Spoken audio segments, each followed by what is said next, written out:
chini ya Benjamin Netanyahu, ama wengine wanamuita Benjamin Netapaka, ambaye baada ya kuishambulia Irani usiku wa saa 9 mpaka saa 12 asubuhi siku ya kuamkia Ijumaa, na kusababisha viongozi wakubwa kabisa wa ngazi za juu, kusababisha wanasayansi wa ngazi za juu, kusababisha na watu basi wasiopungua 78, kusababisha na wengine 280 kubaki majeruhi, na maeneo mbalimbali mlengwa zaidi ya 240 kushambuliwa, ikiwemo vinu vya nyuklia, ambavyo mpaka sasa hivi taarifa kutoka shirika linalosimamia masuala ya atomic limesema kwamba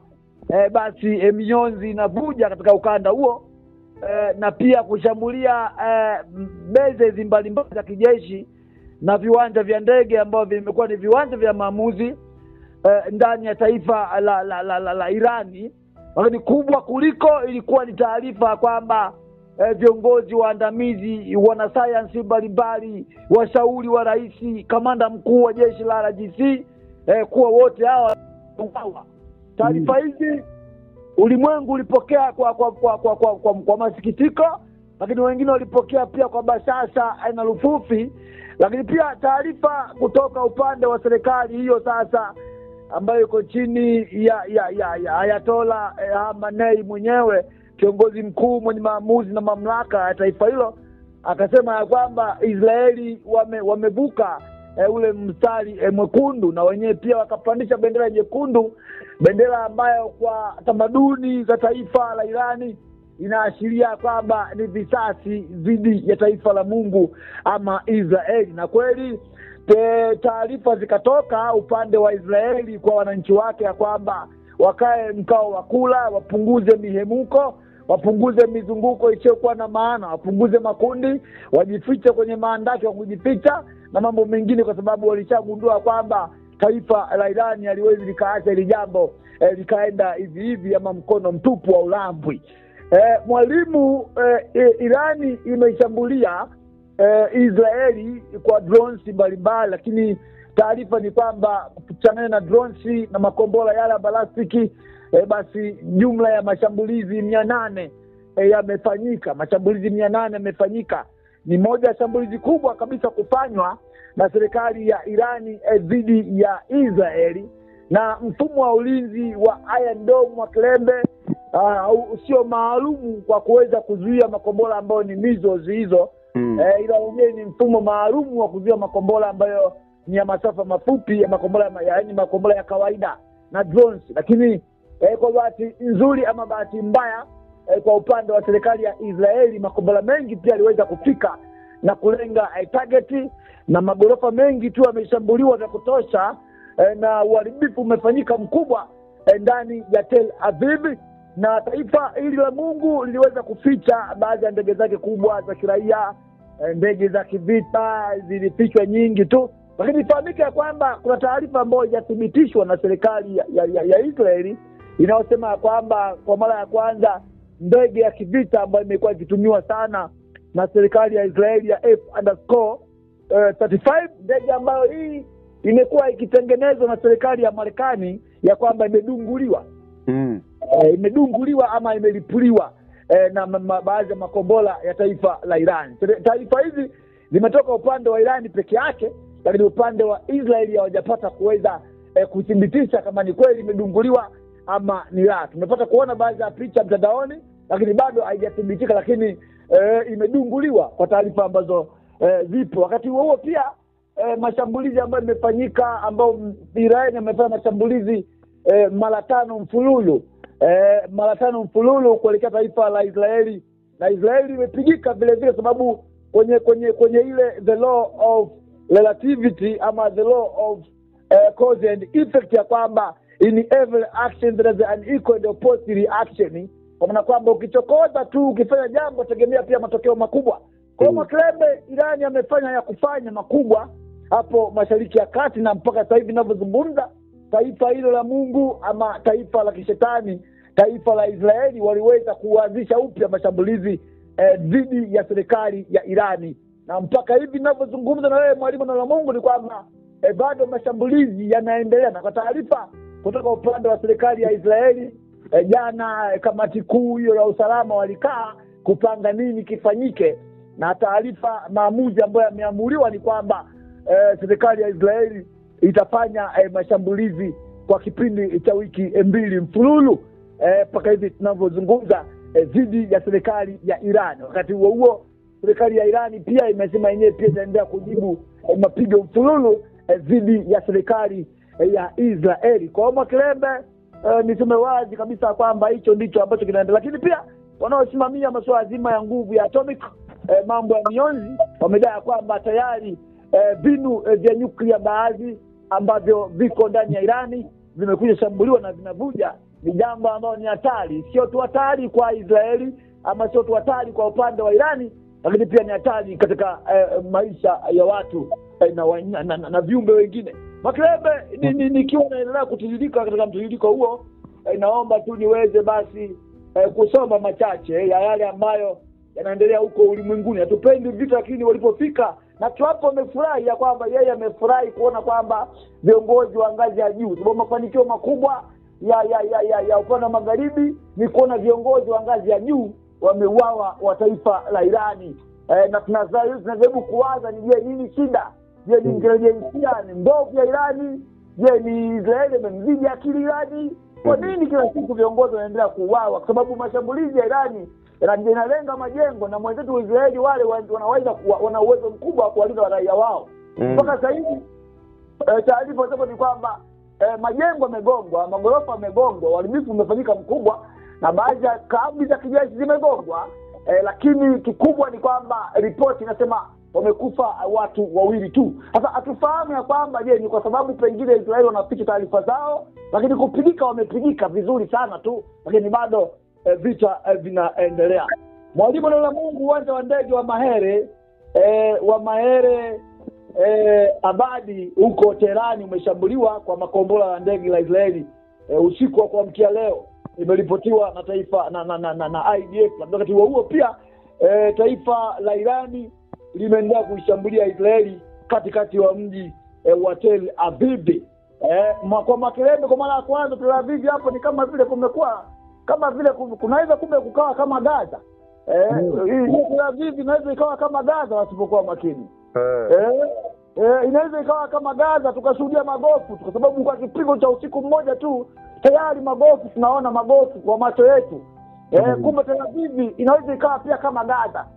Kwa sababu vita wakati mwingine havinaga mwenyewe, na vita havina mshindi, na vita ni malengo na sio vinginevyo. Mwakilembe, niseme moja ya kituo kikubwa kabisa, moja ya vituo 4 vya nyuklia ambao vinamilikiwa na Irani vilivyoshambuliwa na Israeli Ijumaa mapema. Mpaka muda huu raia wamekimbia eneo hilo sababu mionzi ya nyuklia imeanza kuvuja. Kwa mara ya kwanza Mwakilembe, unasikia taarifa kwamba mionzi imeanza kuvuja. Uliwahi kusikia lini mionzi inavuja? Vita havina mwenyewe. Lakini mwalimu, nikiwa naendelea kutiririka katika mtiririko huo kukupa yale machache ambayo yanaendelea kwa Mashariki ya Kati, niseme wazi kabisa kwamba Israeli imeendelea kushambulia bado mpaka hivi ninavyozungumza. Imeendelea kushambulia Irani. Ndege za Israeli zipo ndani ya anga la Irani zinashambulia maeneo yenye silaha na miundombinu ya Irani. Wamedhibiti anga la Irani, mifumo ya ulinzi imevurugwa na mambo mengine yote yamekuwa hayaendi kama ilivyopangwa. Lakini taarifa ambayo nimepata asubuhi ya leo ni kwamba mifumo ya ulinzi ambayo ilikuwa imezimwa ya taifa la Irani sasa hivi inafanya kazi kama kawaida. Kwa hiyo mwalimu, ulikuwa unasemaje bwana? Sasa swali linakuwa ni moja.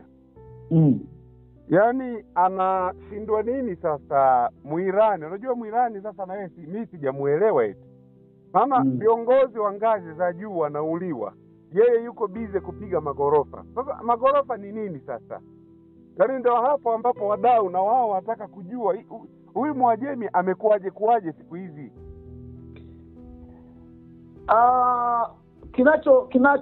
Kinachotushangaza Mwakilembe ni kwamba viongozi wa ngazi za juu kweli wameuliwa kama ulivyosema. Na ni wengi sana. Ni wengi sana. Labda niweze tu kwa uchache sababu umegusia hiyo mada inayosema kwamba kwa nini anashindwa nini yeye? Anashindwa nini na yeye tusikie kwamba ile ngazi ya juu, japo yupo kamanda mmoja inasemekana ameuawa,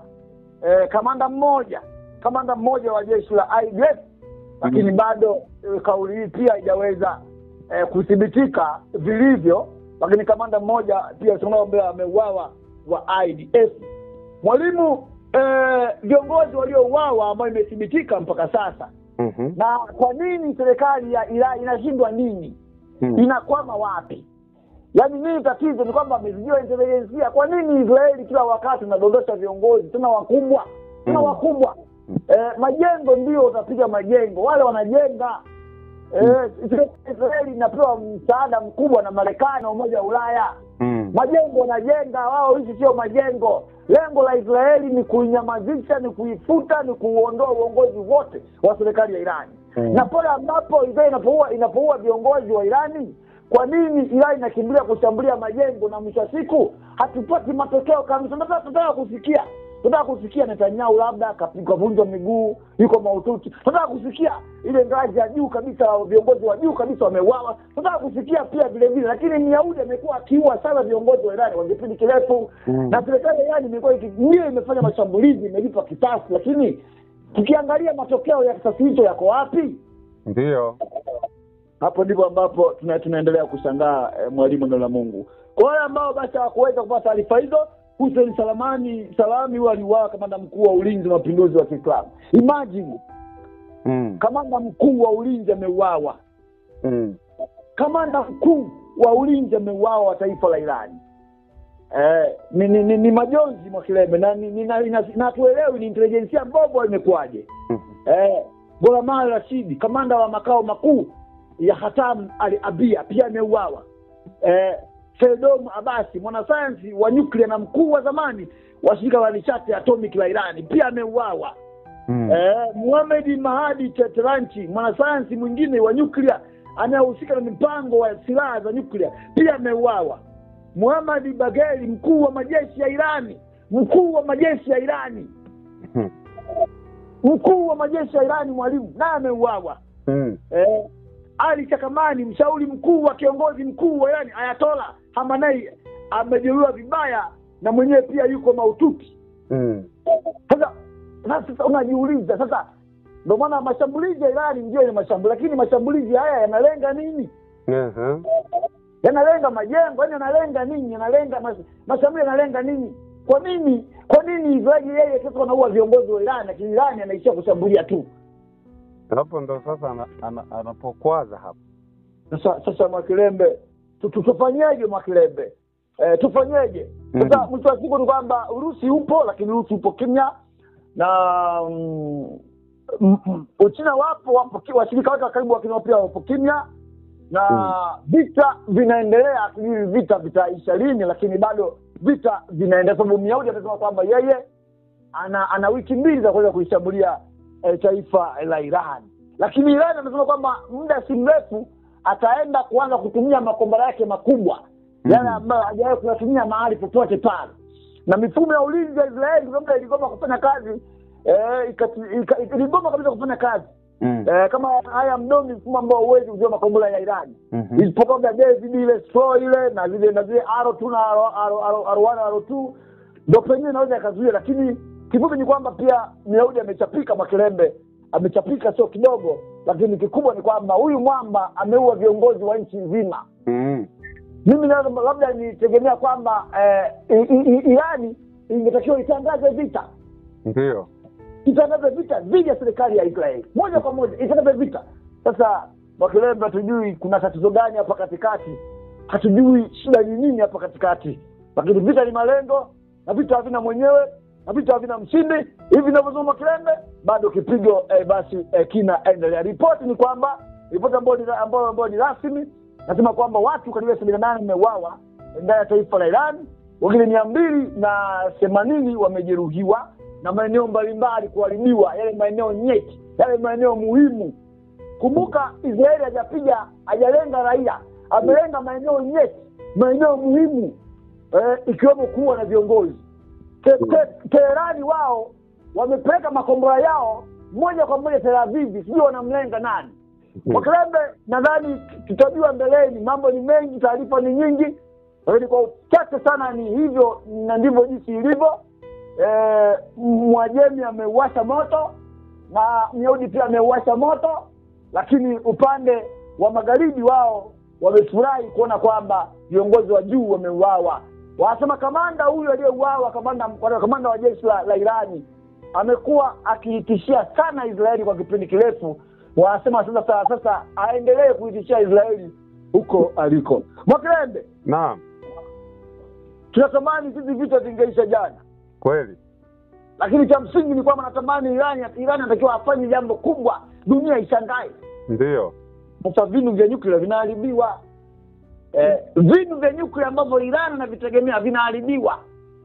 Na yeye yupo tu anaongea tu, tutashambulia, si wakati anashambulia. Ndio, lakini anashambulia wapi? Anashambulia nini? Lengo lake ni lipi? Anakwaza bwana. Mwalimu mwana la Mungu. Asante bwana, asante. Haya bwana, nashukuru. Haya.